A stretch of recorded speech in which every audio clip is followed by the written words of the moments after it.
Hello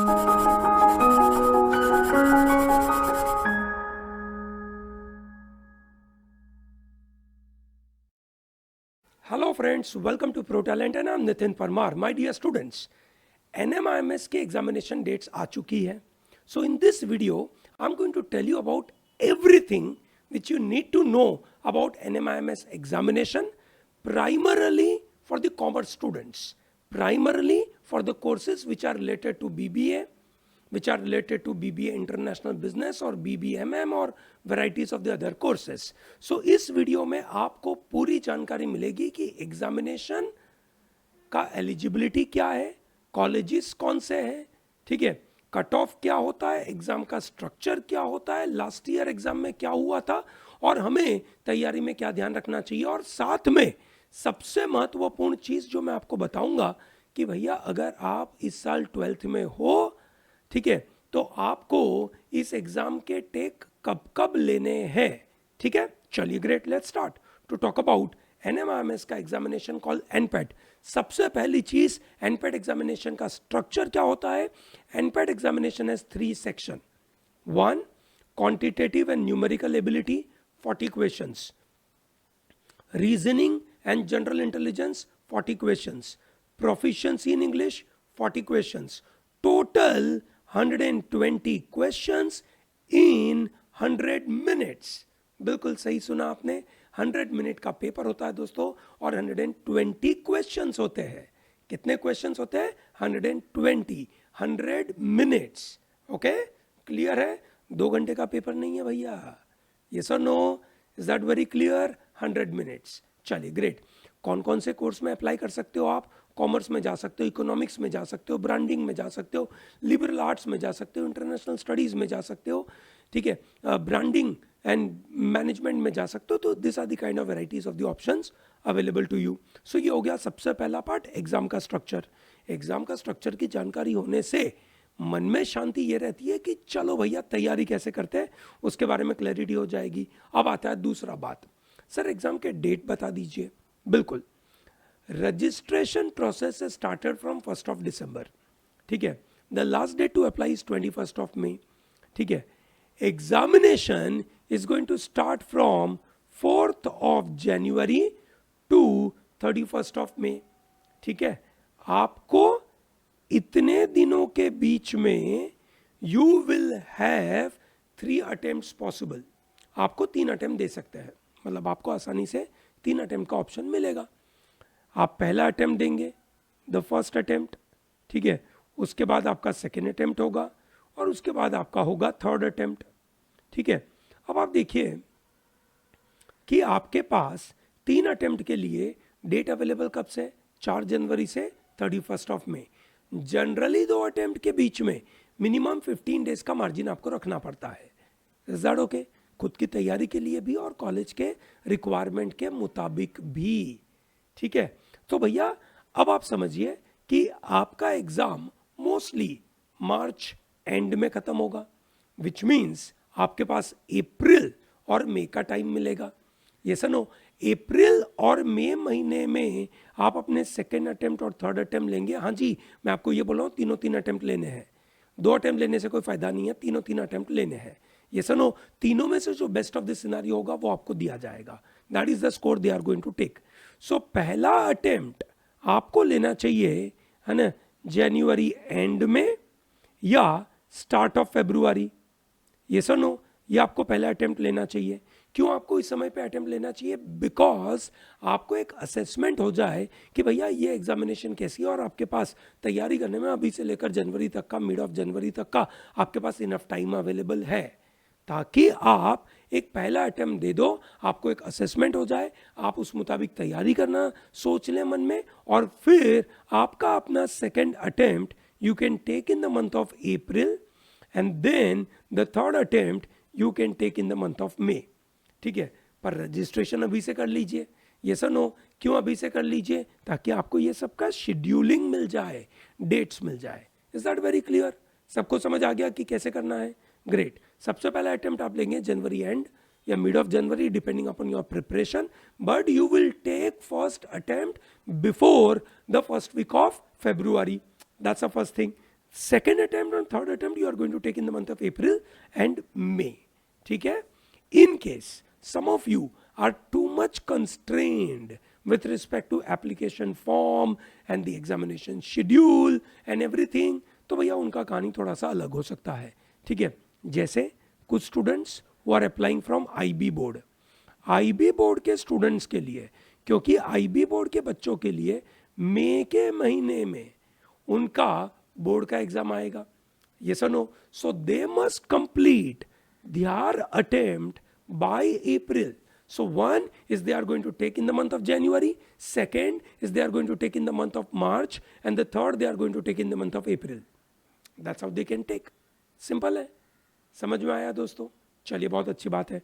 ठीक है, तो ये हो गया आपका पहला पार्ट, मतलब ये सेकंड पार्ट हो गया. पहला पार्ट हमने बताया एग्जाम का स्ट्रक्चर, दूसरा पार्ट हमने आपको बताया एनपेट का इंपॉर्टेंट डेट्स.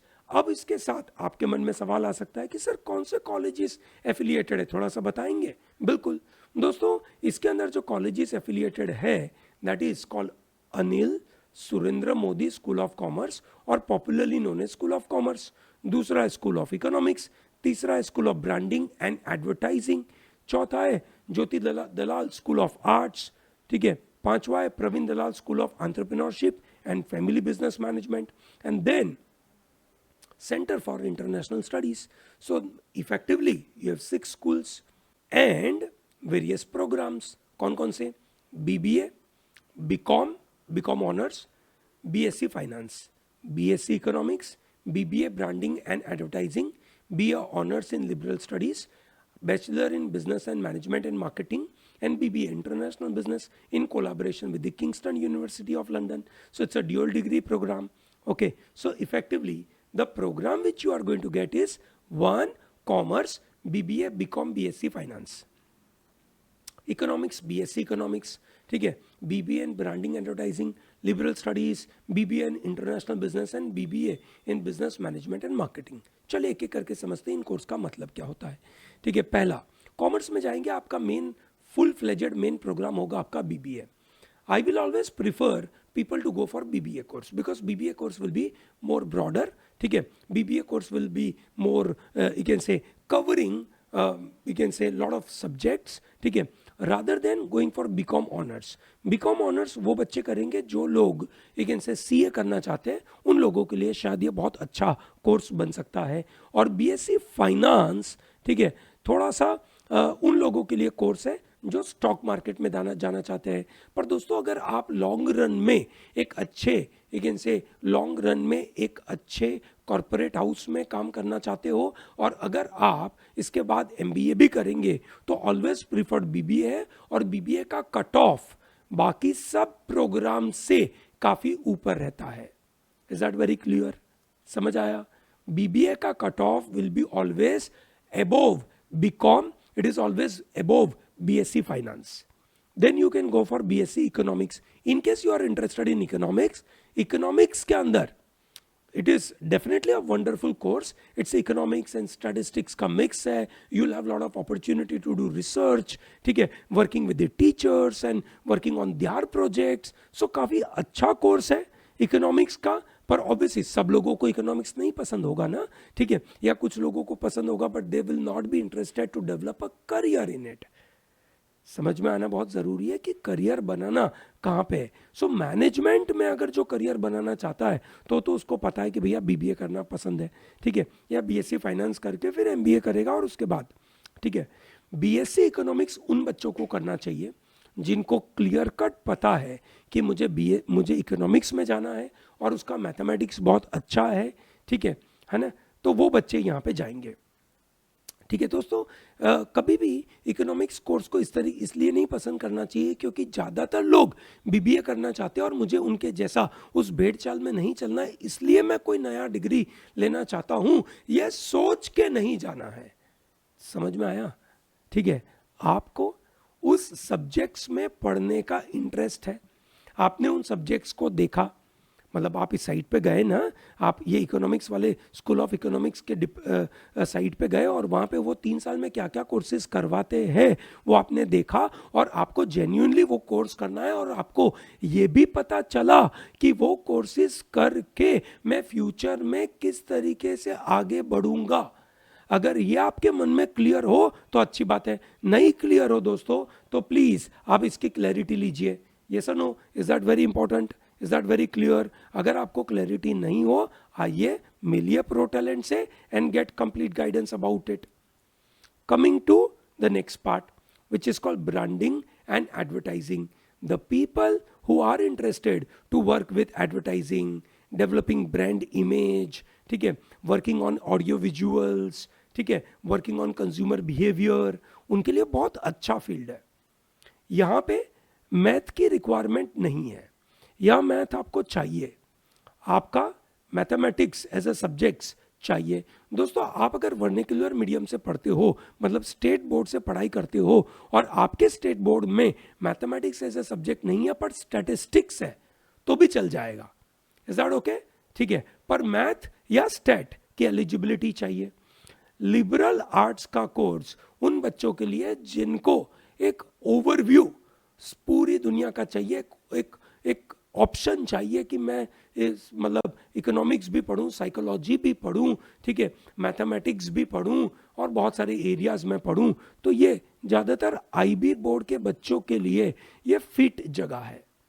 बहुत अच्छा प्रोग्राम रहता है, ठीक है, बच्चों का एक होलिस्टिक डेवलपमेंट रहता है ना। लिबरल आर्ट्स आपने देखा ही होगा, लिबरल आर्ट्स के कोर्सेज पूरे इंडिया में काफ़ी अच्छे से डेवलप हो रहे हैं, है ना। फ्लेम यूनिवर्सिटी ने कहानी जो चालू करी थी, फ्लेम से लेकर सिम्बासिस से लेकर एनएमआईएमएस से लेकर अशोका यूनिवर्सिटी से लेकर या पीडीईयू से लेकर बहुत सारे कॉलेजेस लिबरल आर्ट्स के कोर्स देने लगे हैं। Is that okay? Great. Some of you may be interested to get into international course which is a dual degree course, ठीक है, which means इंडिया का भी कोर्स मिलेगा और आपको साथ साथ में कोर्स मिलेगा इंटरनेशनल बिजनेस, मतलब किंगस्टन यूनिवर्सिटी के कोलैबोरेशन के साथ आपको ये कोर्स मिलेगा। आपको अगर ये कोर्स चाहिए तो आप बिल्कुल ले सकते हैं, ठीक है। मेरा ऐसा मानना है कि भैया अगर आपको एक तरीके से इंडियन डिग्री चाहिए, ठीक है, तो आपको ये कोर्स नहीं लेना चाहिए, ठीक है। हावेवर अगर आपको फॉरेन में पढ़ने की इच्छा है और आपको मास्टर्स फॉरेन से करने की इच्छा है, आप बिल्कुल ले सकते हो। आप में से कुछ बच्चे फैमिली बिजनेस बैकग्राउंड से आते हैं और वो अगर चाहते हैं कि उनको फैमिली बिजनेस रिलेटेड कोर्स मिले, तो ये भी एक अच्छा कोर्स है, इसमें आपको मैथ नहीं चाहिए, ठीक है। So no math, no math, no math, no math. Let me tell you about varieties of the campuses as well. ये सभी प्रोग्राम्स जो भी मैंने अभी आपको बताए, ये सभी प्रोग्राम्स आपको मुंबई कैंपस में तो अवेलेबल है, पर इसके साथ साथ कुछ दूसरी जगहों पे भी अवेलेबल है। जैसे आपका मेन बीबीए का programme is available at Mumbai, Navi Mumbai, Bengaluru, Hyderabad, Indore, Dhule and Chandigarh. और मैंने यहाँ पे इसकी सीट्स भी बता दी आपको। If you are interested to get into BBA Mumbai campus, 600 seats है और इसकी फीस है 3,25,000 रुपीज़।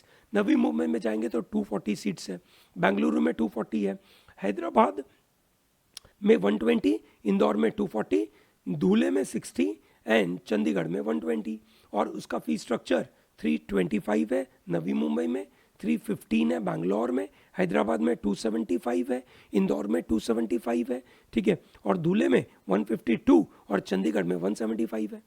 बीकॉम ऑनर्स की फीस और सीट्स यहाँ पे देके रखी हुई है, बीएससी फाइनेंस की सीट्स भी यहाँ पे देके रखी है।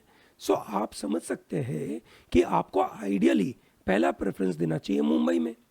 और मुंबई में अगर आपको कोर्स वाइज पहला प्रेफरेंस देना है, अगर आप में से कुछ लोग कोर्स के पीछे नहीं भाग रहे, अगर आप सोच रहे हो कि मुझे मुंबई कैंपस में ही पढ़ना है, कोर्स मेरे लिए इतना मटेरियल नहीं है, जो कभी कभार पॉसिबल है ऐसा सोचना, ठीक है, तो आप पहला प्रेफरेंस बीबीए को दे सकते हैं, ये सुनो। दूसरा प्रेफरेंस आप बीएससी फाइनेंस को दे सकते हैं, तीसरा प्रेफरेंस बीएससी इकोनॉमिक्स को दे सकते हैं, चौथा प्रेफरेंस बीकॉम ऑनर्स को दे सकते हैं, ठीक है। अब ये प्रेफरेंस उन बच्चों के लिए जो प्योर इगेन से हार्ड कोर इगेन से बीबीए मैनेजमेंट और फाइनेंस जैसी दुनिया में जाना चाहते हैं। जो लोग मार्केटिंग दुनिया में जाना चाहते हैं तो वो ब्रांडिंग और एडवर्टाइजिंग को पहले दे सकते हैं, उसके बाद लिबरल आर्ट्स को पहले दे सकते हैं, उसके बाद वो इकोनॉमिक्स को दे सकते हैं. So this are the kind of opportunities you can possibly look at. ठीक है. So obviously you need to work with your counselor who will help you to guide on all these matters. ठीक है. So ProTalent will definitely help you with all this decision making कि क्या पहला preference देना चाहिए. Is that comfortable to everyone? Great. तो हमने आपको बताया सीट्स और कैंपस और फीस. अब दोस्तों अगर मैं आपको बताऊं ये एग्जाम का पेपर कैसा रहता है, एग्जाम का पेपर के बारे में मैंने बताया आपको. मैथ में 40 क्वेश्चंस, रीजनिंग में 40 क्वेश्चंस, इंग्लिश में 40 क्वेश्चंस, और इसके लिए आपको 100 मिनट मिलेगी. ठीक है. और इसके अंदर इनका ऑर्डर रहता है, पहला मैथ देते हैं, फिर रीजनिंग देते हैं और फिर इंग्लिश देते हैं. आप मैथ का पेपर जब सॉल्व कर रहे हो तब आप रीजनिंग के क्वेश्चन नहीं देख पाते हैं. जब आप रीजनिंग के क्वेश्चन देखते हैं तब आप इंग्लिश के क्वेश्चन नहीं देख पाते, और जब आपका इंग्लिश खत्म होता है तो आप बाकी सब क्वेश्चन देख पाएंगे, ये पक्का है. पर आपको थोड़ा सा प्लानिंग करना पड़ेगा क्योंकि आपका ऑर्डर उन्होंने फिक्स करके रखा हुआ है. ठीक है. तो ये मैं आपको प्रीवियस ईयर के जो एग्जाम हुआ था उसके बेसिस के ऊपर मैं आपको पूरा गाइडेंस दे रहा हूं, which is the best way. ये सर लास्ट ईयर का एग्जाम कैसे हुआ अगर वो आपको पता चल जाए तो आपको बिल्कुल सब कुछ पता चल गया. सिंपल सी गणित है. ये सर सो इसमें मैथ सबसे ज्यादा चैलेंजिंग रहा. ठीक है. मैं भी बताता हूं किस किस तरीके के क्वेश्चंस रहे.